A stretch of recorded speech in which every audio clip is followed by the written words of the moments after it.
Structure को study करने में ध्यान रखिएगा, यहां से क्वेश्चन अगर आते हैं तो ये ध्यान रखिएगा। क्वालिटेटिव अप्रोचेस में इतनी जानकारी काफी है ना? किनारे, हाँ जी। तो क्वालिटेटिव अप्रोचेस में इतनी जानकारी काफी है, और भी जो जरूरी जानकारियां होंगी हम टाइमली आते रहेंगे, लेकर के आते रहेंगे, डिस्कस करते रहेंगे। आगे बढ़ते हैं, थोड़े से क्वांटिटेटिव कैरेक्टर्स के ऊपर चर्चा हो जाए। What are the quantitative characters? Quantitative characters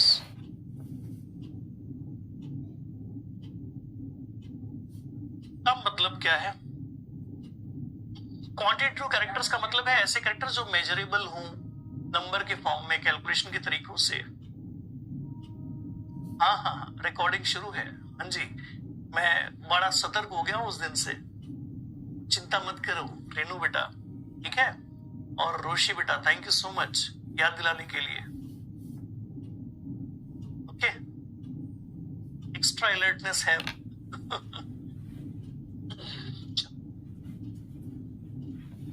so quantitative characters में जैसे हमने सबसे पहले क्या स्टडी करना था, आपको याद होगा, अगर आपने वो सारी बातें लिख रखी हैं तो आपको याद करनी थी फ्रीक्वेंसी, है ना? फ्रीक्वेंसी, फ्रीक्वेंसी के बाद फिर क्या थी? डेंसिटी, डेंसिटी के बाद क्या थी? अबंडेंस। अब किसी कम्युनिटी के अंदर जो अलग अलग स्पीशीज पाई जाती हैं, उन सारी स्पीशीज की क्या निकालनी है आपको? फ्रीक्वेंसी निकालनी है, सभी की डेंसिटी निकालनी, सभी की अबंडेंस निकालनी है, और उसके बेसिस पे तय करना है कि उस कम्युनिटी की स्पीशीज डाइवर्सिटी कैसी है।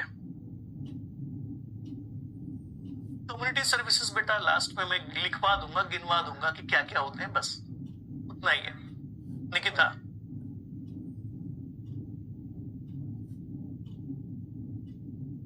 ठीक है, चलो होने दो।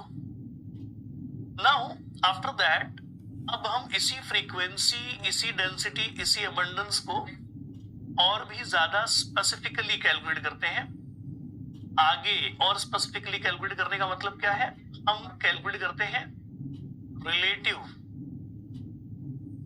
फ्रीक्वेंसी, हम कैलकुलेट करते हैं रिलेटिव अबंडेंस, हम कैलकुलेट करते हैं relative density. Likewise, after calculating the frequency, density and abundance, हम इसका रिलेटिव फ्रीक्वेंसी, रिलेटिव अबंडेंस, ये सब निकालते हैं। और ये सब चीजें निकालने के बाद, कंपेयर करने के बाद, फाइनली इन सभी का इस्तेमाल करने के बाद निकलता है IVI वैल्यू। IVI वैल्यू जो कि रॉन्कियर द्वारा ही बताई गई एक कॉन्सेप्ट है, तो हम रॉन्कियर के कॉन्सेप्ट के ऊपर ही चर्चा कर रहे हैं एक तरह से। अब IVI वैल्यू निकल करके आएगी important value index, important value index. और ये जो इंपॉर्टेंट वैल्यू इंडेक्स, अब इसका सहारा लेकर के आप क्या कर सकते हो? इसका सहारा लेकर के आप घोषणा कर सकते हो कि कोई कम्युनिटी स्पीशीज रिच है या नहीं, किसी जगह डोमिनेंस है या नहीं, ये सारी बात है। ठीक है, अब हम एक एक करके इन सारे फीचर्स के ऊपर बात कर लेंगे। चलो फटाफट क्या कर लिया जाए, इन सारी चीजों के ऊपर चर्चा कर ली जाए।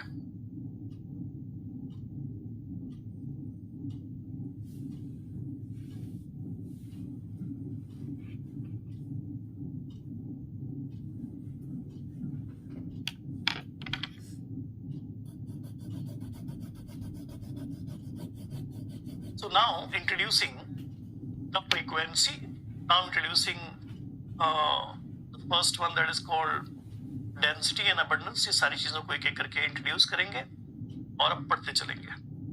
ठीक है, तैयार हो? सबसे पहले क्या कैलकुलेट करना है बेटा? सबसे पहले क्या कैलकुलेशन करना है अपने को?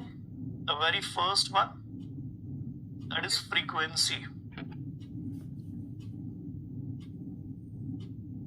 फ्रीक्वेंसी को डिफाइन करिए सबसे पहले. What do you mean by frequency? Frequency simply क्या होता है? Frequency simply a measure of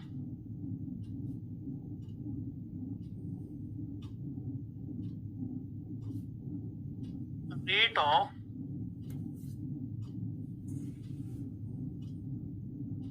any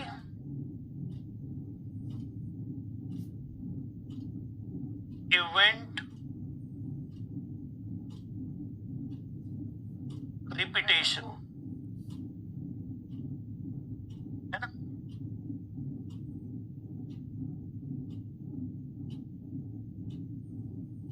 something per unit time. शाबाश, है ना? कोई इवेंट है, उसके रिपीटेशन की जो रेट है उसको मेजर कर लेना, या फिर अकरेंस कह सकते हो, कोई बात नहीं. Number of event occurring frequently, ऐसे बहुत सारी चीजों से इसको रिप्रेजेंट कर सकते हो.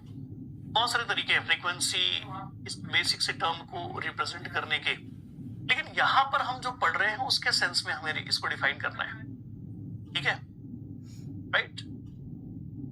हम किसी कम्युनिटी के अंदर स्पीशीज जो भी अलग अलग पाई जाती है उनकी फ्रीक्वेंसी की बात कर रहे हैं. तो अब हमें कम्युनिटी के अंदर स्पीशीज के फ्रीक्वेंसी को लेकर के बात करनी है. तो अब इसको कैसे एक्सप्रेस करेंगे? इसको कैलकुलेट करने का तरीका बड़ा सिंपल सा होता है. हम क्या करते हैं कि जब किसी कम्युनिटी के अंदर स्पीशीज फ्रीक्वेंसी कैलकुलेट करना चाहते हैं तो हम उस कम्युनिटी में जाते हैं, है ना? उस कम्युनिटी में जाइए.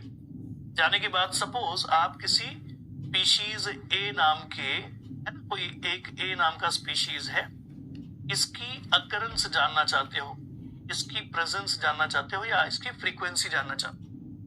ठीक है, तो आपने कोई सैम्पलिंग अप्रोच का इस्तेमाल किया, सैम्पलिंग मेथड का इस्तेमाल किया. वो सैम्पलिंग मेथड यूज करना शुरू कर दिया आपने.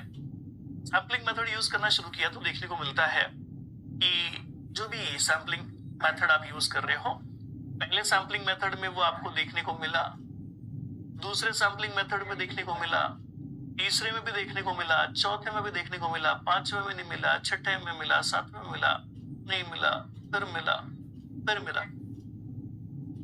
तो आपने टोटल 10 सैंपल्स स्टडी किए. उन 10 सैंपल्स में कोई स्पीशीज है जो हर सैंपल में मिल जाती है ना? हर सैंपल में मिल जाती है, या मैक्सिमम सैंपल में मिल जाती है. तो कहाँ मिली? 4 4 8 सैंपल में मिली. टोटल कितने सैंपल स्टडी किए? 10. तो अब उसकी मिलने की फ्रीक्वेंसी क्या रही? 0.8. मिलने की फ्रीक्वेंसी क्या रही? ये बनाना है जी सोनम बेटा, ये बनाना है, सब ड्रॉ करना है, बट आपको इसको रटना नहीं है. I am just trying to explain you how to calculate the species frequency of any community. ये कैसे करते हैं मैं सिर्फ ये समझा रहा हूं, बाकी रटना कुछ नहीं. शाबाश, टोबित ने किया है क्वाड्रेट मेथड का इस्तेमाल. फिर आपने देखा कि कोई स्पीशीज बी है, इसके अकरेंस की जो पॉसिबिलिटी है वो कुछ इस प्रकार से है. नहीं मिला, नहीं मिला, नहीं मिला, नहीं मिला, मिला, मिला, फिर नहीं मिला, नहीं मिला, नहीं मिला, नहीं मिला. बताओ भाई फ्रीक्वेंसी क्या है स्पीशीज की? इस स्पीशीज की फ्रीक्वेंसी बताओ. पता चलेगा 0/2/10, 10 में से 2 कितना आ गया भाई? 0.2, मतलब 0.2, है ना? फिर ऐसे ही आपने जो भी अलग अलग स्पीशीज हैं उन अलग अलग स्पीशीज की फ्रीक्वेंसी निकाली है, और फ्रीक्वेंसी जो भी आपने निकाली है, देखिए 1 2 3 4 5 6 7. तो क्या लगता है भाई इसकी फ्रीक्वेंसी क्या होगी? तो इट विल बी अराउंड 5. तो हर स्पीशीज की इंडिविजुअलिस्टिक आपको क्या निकालनी है? फ्रीक्वेंसी. एक और एग्जांपल सैंपल के तौर पर मैं आपको यहां पर दे देता हूं भाई. मान लो डी भी आपने स्टडी कर लिया है, और डी का जो प्रेजेंस है वो ऐसा है.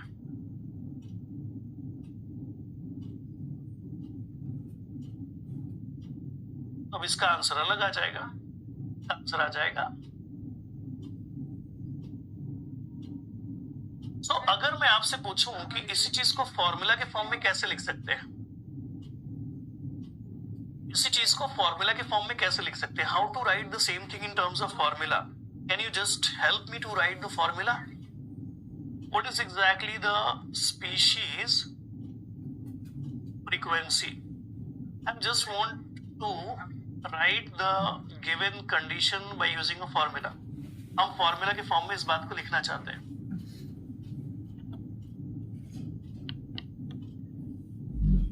फॉर्मूला के फॉर्म में इस बात को लिखना चाहते हैं. हेल्प करो फटाफट, जल्दी बताओ. Total number of quadrates in which species has occurred and divided by number of quadrates species is observed divided by total number of quadrates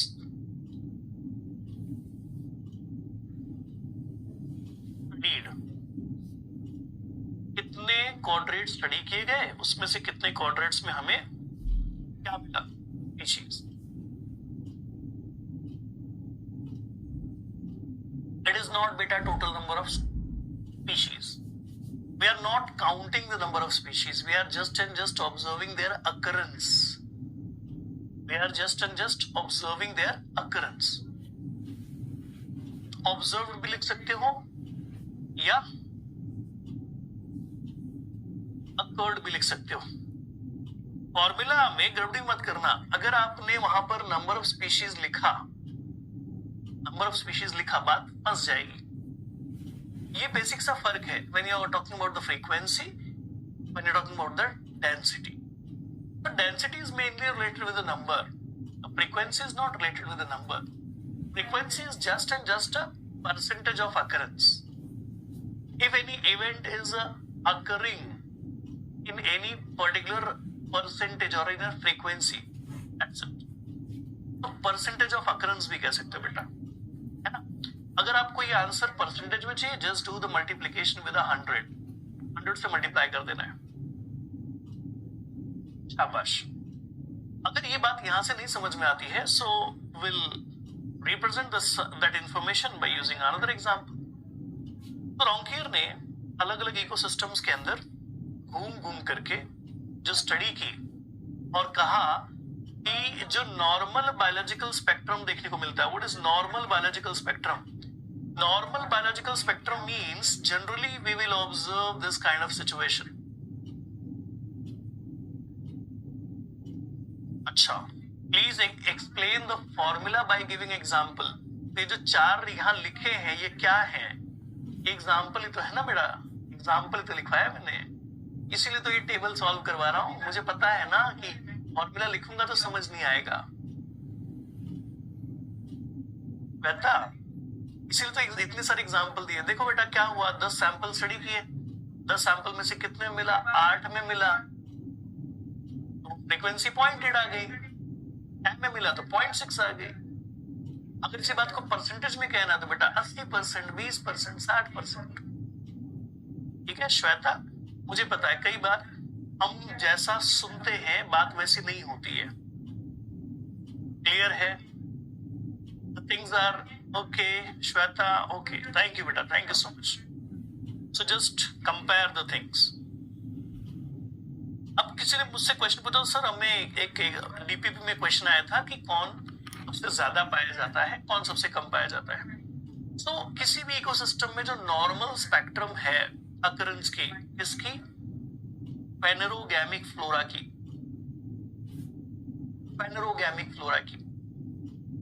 वो क्या है और बाकी सबका क्या है. किसी भी इकोसिस्टम में चले जाएंगे तो पता चलेगा सबसे ज्यादा वहां क्या मिल सकता है. परसेंटेज अकरेंस सबसे ज्यादा किसकी होगी बेटा? Percentage occurrence. That means you are talking about the frequency only, but now in terms of percentage. Here you are talking about the frequency only, but now in terms of percentage. So 46% possibility होती है कि वहां trees होंगे. अच्छा, COD में आएगा। Chart में percent frequency पूछी